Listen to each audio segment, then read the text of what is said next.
Hey, what's up, guys? Have you ever thought about search engine rankings and how you could get your blog or your website to come up higher when someone searches for real estate in your area? Or heck, even if they just Google your name so you could be found as a professional? Well, what if you were to find out that you were completely erased from Google? Would that freak you out? Well, listen to this, because the other day I'm reading an email from Dr. Mercola. Now, this guy came onto my radar screen a couple years ago when I wanted to learn about intermittent fasting. So I go to Google, type in intermittent fasting, his blog and his videos and his courses, all of his website stuff pop up really high in the search returns. I click through, get a really great education on intermittent fasting, and then I stayed on his email list because either the doctor or someone on his team is a really great copywriter. So frankly, if you don't care about fasting, but you wanted a free education on how to write email subject lines and blog post headlines that cause people to open them more frequently and like read your stuff, I mean, go subscribe to his newsletter because it's really fantastic. And just watching it a couple months is going to give you a great education. And when I'm reading this email where he's talking about his team going into the office and learning that they had been completely erased from Google, I'm thinking, now this is a copywriting trick and there's going to be some other message he's got buried deeper in the email. But no, like, that was it.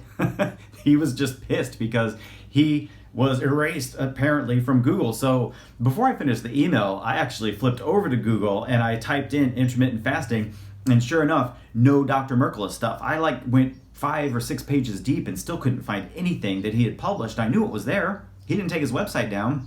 Then I added his name, intermittent fasting Mercola. Nothing still, you guys. That was a little freaky. And I think in the back of our mind, we all know that we don't control any of this technology, but it's not often that we get a clear example in our face that overnight, like, our businesses could be evaporated. And so his theory about why this happened is that he got caught up in the removal of information that was deemed harmful from society, from the internet.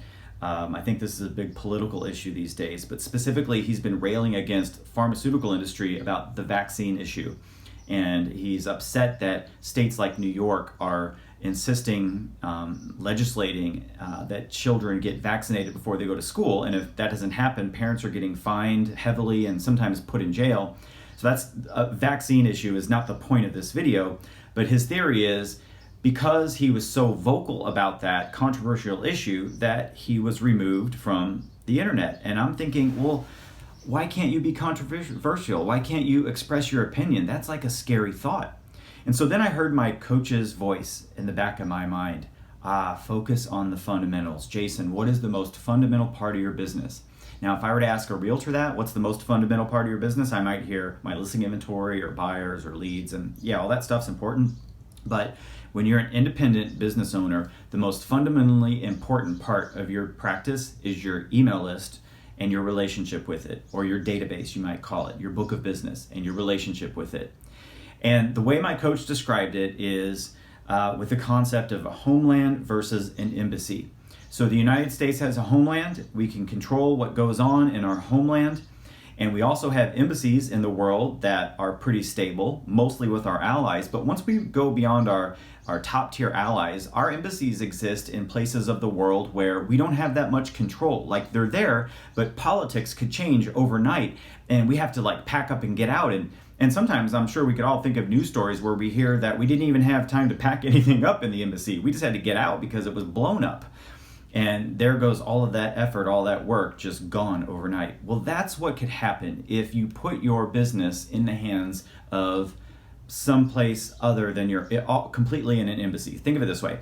When you finish watching this video, I bet all of you could go to your email inbox and you could go to social media and scroll a little bit, and it's not going to be long before you find somebody trying to sell you a course on how you can build up your following on Instagram or build up the number of likes you have on your Facebook profile.